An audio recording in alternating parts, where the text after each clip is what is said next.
નમસ્કાર વિદ્યાર્થી મિત્રો, મારી યુટ્યુબ ચેનલ સંજય પટેલમાં આપ સૌનું હાર્દિક સ્વાગત છે. મિત્રો, આજના વિડીયોની અંદર આપણે ધોરણ 7 વિષય છે અંગ્રેજી, જેનું યુનિટ 1 કે જે સત્ર 2 ની અંદર આવે છે, જેનું નામ છે એમ આઈ લોસ્ટ. આ પાઠની એક્ટિવિટી 6 અને વિષય જોવાના છીએ. વિદ્યાર્થી મિત્રો, જો તમે મારી ચેનલમાં નવા હોય તો મારી ચેનલને જરૂરથી સબસ્ક્રાઈબ કરો. વિડીયો સારો લાગે તો લાઇક કરો, શેર કરો અને બેલ નોટિફિકેશન ઓન કરો, જેથી મારા આગળના નવા વિડીયો પણ આપને મળતા રહે. તેમજ વિદ્યાર્થી મિત્રો, આ પાઠની પીડીએફ જોવા માટે પ્લે સ્ટોરમાંથી અમારી એપ્લિકેશન વિશ્વગુરુ STD 1 થી 12 ગુજરાતી ડાઉનલોડ કરી તમારા મોબાઈલમાં ઇન્સ્ટોલ કરો. જે તમે શરૂ કરશો તો તમને આ પ્રકારે જોવા મળશે, જેમાં બધા ધોરણની અંદર તમને ધોરણ બતાવશે. ધોરણ પસંદ કરશો એટલે વિષય બતાવશે, વિષય પસંદ કરશો એટલે પાઠનું નામ બતાવશે. જેમાં વિડીયો ઉપર ક્લિક કરશો તો વિડીયો જોવા મળશે અને PDF ઉપર ક્લિક કરશો તો PDF જોવા મળશે. તો આશા રાખું છું અમારી એપ્લિકેશન આપ સૌને ગમશે. જરૂર ડાઉનલોડ કરજો, જે એકદમ ફ્રી છે. કોઈ પણ પ્રકારના ચાર્જ વગર તમે વિડીયો અને PDF બંને જોઈ શકશો. તો ચાલો મિત્રો, હવે શરૂ કરીએ એક્ટિવિટી 6 પાઠ 1. એક્ટિવિટી 6, રીડ ધ ડાયલોગ, એટલે કે આપેલો સંવાદ છે તે વાંચો. From Keди to Road via Lakshmi. So Faizan is a wildlife photographer. He is from Tamil Nadu. Faizan એ વાઇલ્ડલાઇફ ફોટોગ્રાફર છે અને તે તમિલનાડુનો છે. Last week he went to Gir forest. ગયા અઠવાડિયે તે ગીરના જંગલમાં ગયો હતો. There he lost his way. ત્યાં તે રસ્તો ભૂલી ગયો હતો. He asked Lakshmi, a girl from Gir, to help him. તેણે ગીરની એક છોકરી લક્ષ્મીને મદદ કરવા કહ્યું. Lakshmi is in standard 7. Lakshmi ધોરણ 7માં છે. She was not able to speak English properly.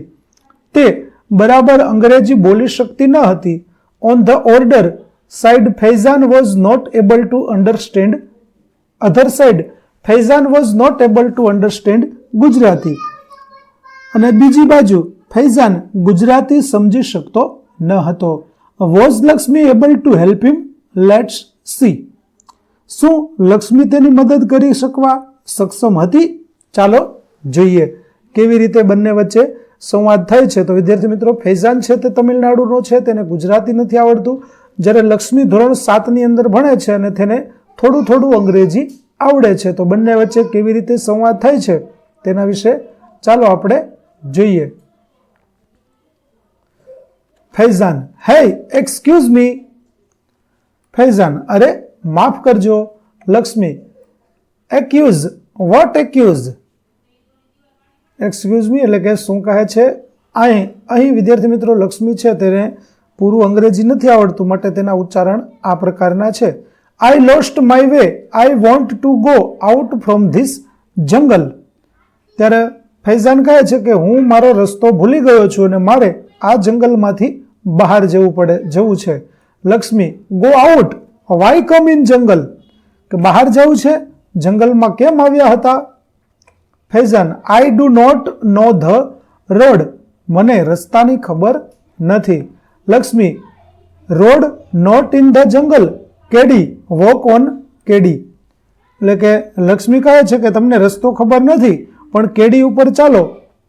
રસ્તા ઉપર રોડ નથી, પરંતુ કેડી ઉપર ચાલો. Faizan, okay, I will walk on the kedi, but which? What's your name? તો ઠીક છે, હું કેડી પર ચાલીશ, પણ કઈ? અને તમારું નામ શું છે? તો લક્ષ્મી, માય નેમ, મારું નામ લક્ષ્મી છે. હા. Lakshmi, on which kedi? Here are 3 ways. હા લક્ષ્મી, કઈ કેડી પર? અહીં 3 માર્ગો છે. Lakshmi, go from there by that Bhutiyovad. ત્યાંથી જાવો એ ભૂતિયાવડથી. Faizan, taking notes, okay, that bhutiyo banyan tree and then? હા ઠીક છે, તે ભૂતિયાવડનું ઝાડ અને પછી? Lakshmi, after crossing vokalo you see a rupalo dungar. વોંકળો વોંકળો પાર કર્યા પછી તમને રૂપાળો ડુંગર દેખાશે. Faizan checking dictionary. Vonkalo means what is vonkalo? ફૈઝાનને શબ્દકોશ તપાસે છે પરંતુ તેને વોકળાનો અર્થ ખબર નથી, તેથી તે પૂછે છે કે what is vokalo. Lakshmi water water running. Then you see a dungar hill. પાણી પાણી ચાલી રહ્યું છે તે, અને પછી તમને ડુંગર દેખાશે, પર્વત. આ રીતે લક્ષ્મી તેની કાલી ઘેલી ભાષામાં ફૈઝાનને અંગ્રેજીમાં રસ્તો છે તે સમજાવી રહી છે. ચાલો આગળ જોઈએ હવે તે કેવી રીતે તેને રસ્તો સમજાવે છે, કારણ કે પૂરેપૂરું અંગ્રેજી ના આવડે અને ફૈઝાન છે તેને ગુજરાતી નથી આવડતું, માટે બંને વચ્ચે થોડી મુશ્કેલી ઊભી થાય છે. પણ ચાલો આપણે જોઈએ હવે કેવી રીતે આગળ ચાલે છે. Faizan ya what next. હા પછી આગળ શું? Lakshmi climb up that hill there Katal માતાનું થાપન. એ ટેકરી ઉપર ચડ, ત્યાં કાતલ માતાનું થાપન છે. ફૈઝાન થાપન થાપન એટલે શું? Lakshmi yes yes thapan temple climb down from there go to ugmane. એટલે કે હા હા થાપન ત્યાં મંદિર છે, ત્યાં નીચે ચડી અને ઉગમણે જાઓ. ફૈઝાન ઉગમણે ઉગમણે એટલે કઈ બાજુ? Lakshmi ugmane sun comes in the sky. સન એટલે કે સૂર્ય જે બાજુ ઉગે તેને ઉગમણી દિશા કહેવાય, એટલે તે બાજુ જવાનું. Faizan you mean to the East. એટલે કે તમારો મતલબ છે પૂર્વ તરફ. Lakshmi yes East. હા પૂર્વ તરફ. આ રીતે લક્ષ્મી છે તેને ફરી પાછી પોતાની કાલી ઘેલી ભાષામાં તેને રસ્તો બતાવે છે. અને આગળ ફૈઝાન પૂછે છે કે Faizan C ધોલિયા Talav ask four I માનો નેસ. ત્યાર પછી ધેર સી ધોલિયા તલાવ દોઢિયું તલાવ અને આસ્ક ફોર આઈમાનો નેસ એટલે કે ત્યાંથી તમારે આઈમાના નેસ વિશે પૂછવાનું છે. Faizan talav means pond. What is this આઈમાનો નેસ? એટલે કે તળાવ એટલે પોન્ડ, પરંતુ પોન્ડ એટલે તળાવ, પણ આ આઈમાનો નેસ એ શું છે? Lakshmi we live in kuba many kubas there so it is nes. એટલે કે આપણે કુબામાં રહીએ છીએ, ત્યાં ઘણા કુબા છે અને તેને અમે નેસ કહીએ છીએ. Faizan you live in the જંગલ aren't you afraid of the Lions. તમે જંગલમાં રહો છો, શું તમે સિંહોથી ડરતા નથી? ત્યારે Lakshmi savaj our devta. We love savaj and savaj loves us. We live together sometime we fighting but it is okay. કે આપણા દેવતા, અમે સાવજને દેવતા કહીએ છીએ અને અમે સાવજને પ્રેમ કરીએ છીએ. સાવજ અમને પ્રેમ કરે છે, અમે સાથે રહીએ છીએ, ક્યારેક અમે લડીએ પણ છીએ, પણ તે ઠીક છે. Faizan can you take me to your home. શું તું મને તમારા ઘરે લઈ જઈ શકશે? લક્ષ્મી હા હા ચમ નહીં, હાલને. ઓહ વેલકમ લેટ્સ ગો માય મા બાપા વિલ બી હેપી. હા હા ચાલો, કેમ નહીં, તમારું સ્વાગત છે, ચાલો જઈએ, મારા મમ્મી પપ્પા ખુશ થશે. Faizan went to her home. Faizan તેના ઘરે ગયો. He talked with the people of nes. Next day Lakshmi's father helped him to catch a bus for Junagadh. Faizan thanked him and started his return journey. તેણે નેસના લોકો સાથે વાત કરી. બીજા દિવસે લક્ષ્મીના પિતાએ તેને જુનાગઢ માટે બસ પકડવા મદદ કરી. ફૈઝાને તેમનો આભાર માન્યો અને પરત ફરવાનો પ્રવાસ શરૂ કર્યો. તો આ રીતે લક્ષ્મીએ તેની કાલી ઘેલી ભાષામાં સમજાવ્યું અને તે સમજી પણ જાય છે. ચાલો હવે બીની અંદર લક્ષ્મીએ બોલેલા વાક્યોને ઉદાહરણ મુજબ ફરીથી લખો. Lakshmi why come to the jungle. તમે શા માટે જંગલમાં આવ્યા? તો you why did you come to the jungle. તમે શા માટે જંગલમાં આવ્યા હતા? તો વિદ્યાર્થી મિત્રો, અહીં લક્ષ્મીએ જે ભાષાકીય ભૂલો કરી છે તે ભાષાકીય ભૂલોને સુધારી અને આપણે વાક્ય બનાવવાના છે. Lakshmi road not in the jungle. એટલે કે રસ્તો જંગલમાં નથી, તો તેનું સાચું વાક્ય થાય there is no road in the jungle. જંગલમાં કોઈ રસ્તો નથી. ત્યાર પછી લક્ષ્મી ગો ટુ ઉગમણે, તો તેનું થશે ગો ટુવર્ડ્સ ધ ઈસ્ટ. ઉગમણી તરફ એટલે કે પૂર્વ તરફ જાઓ. ત્યાર પછી લક્ષ્મી મેની કુબાઝ ધેર, તો તેનું સાચું વાક્ય થશે there are many kubas there. ત્યાં ઘણા કુબાઓ છે. ત્યાર પછી લક્ષ્મી કહે છે કે વોક ઓન ધ કેડી, તો આપણે સાચું વાક્ય થશે you must walk on path, એટલે કે તમારે રસ્તા પર ચાલવું જોઈએ.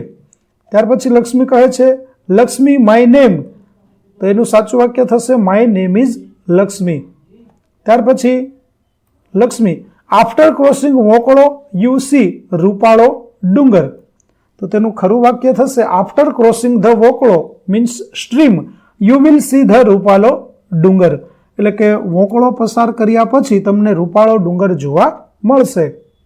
Lakshmi ugmane sun comes in the sky, તેનું ખરું વાક્ય થશે in the east the sun rises in the east. ઉગમણે સૂર્ય પૂર્વ દિશામાં ઉગે છે તે. ત્યાર પછી લક્ષ્મી કહે છે કે વી love savaj and savaj loves અસ, તો તેનું સાચું વાક્ય થશે the Lions love us and we love the Lions. સિંહો અમને પ્રેમ કરે છે અને અમે સિંહોને પ્રેમ કરીએ છીએ. ત્યાર પછી માય મામા મા બાપા વિલ બી હેપી, તો my mother and father will be happy, મારા માતા અને પિતા ખુશ થશે. આ પ્રકારે તે થશે. ત્યાર પછી સી આન્સર ધ ક્વેશ્ચન, પ્રશ્નોના જવાબ આપો. જેમાં પહેલું where is Faizan from, Faizan ક્યાંનો હતો? તો ફૈઝાન ઇઝ ફ્રોમ તમિલનાડુ, ફૈઝાન તમિલનાડુનો હતો. બીજું can Lakshmi talk in English, Lakshmi અંગ્રેજીમાં વાત કરી શકતી હતી? તો no, Lakshmi can not talk in English, Lakshmi અંગ્રેજીમાં વાત કરી શકતી ન હતી. ત્રીજું ડીડ ફૈઝાન સ્પીક ગુજરાતી, ફૈઝાન ગુજરાતી બોલી શકતો હતો? તો no, Faizan did not speak Gujarati, Faizan Gujarati બોલી શકતો ન હતો. ચોથું vote was the name of the pond, તળાવનું નામ શું હતું? તો the name of the pond was Dodhiyu તળાવ, તળાવનું નામ દૂધિયું તળાવ હતું. પાંચમું did Faizan visit Lakshmi's home, ફૈઝાને લક્ષ્મીના ઘરની મુલાકાત લીધી હતી? તો yes, Faizan visited Lakshmi's house, હા, ફૈઝાને લક્ષ્મીના ઘરની મુલાકાત લીધી હતી. છઠ્ઠું where did Faizan go from Gir, Faizan ગીરમાંથી ક્યાં ગયો? તો Faizan went to Junagadh from Gir, Faizan ગીરમાંથી Junagadh તરફ ગયો. તો વિદ્યાર્થી મિત્રો, અહીં આપણી એક્ટિવિટી 6 છે તે પૂરી થાય છે. આગળની એક્ટિવિટીનો વિડીયો મેળવવા માટે મારી ચેનલને જરૂરથી સબસ્ક્રાઇબ કરો, તેમજ પીડીએફ જોવા માટે પ્લે સ્ટોરમાંથી અમારી એપ્લિકેશન વિશ્વગુરુ STD 1-12 ગુજરાતી ડાઉનલોડ કરો, જેમાં આપને ધોરણ 7 તમામ વિષયના સ્વાધ્યાય સોલ્યુશન, સ્વાધ્યાય પોથી સોલ્યુશનના વિડીયો અને પીડીએફો મળી રહેશે, જે એકદમ ફ્રી છે. કોઈપણ પ્રકારના ચાર્જ વગર તમે વિડીયો અને પીડીએફો જોઈ શકશો. તો આશા રાખું છું અમારી એપ્લિકેશન આપ સૌને ગમશે. જરૂર ડાઉનલોડ કરજો. ફરી મળીશું નવા વિડીયો સાથે. ત્યાં સુધી આવજો.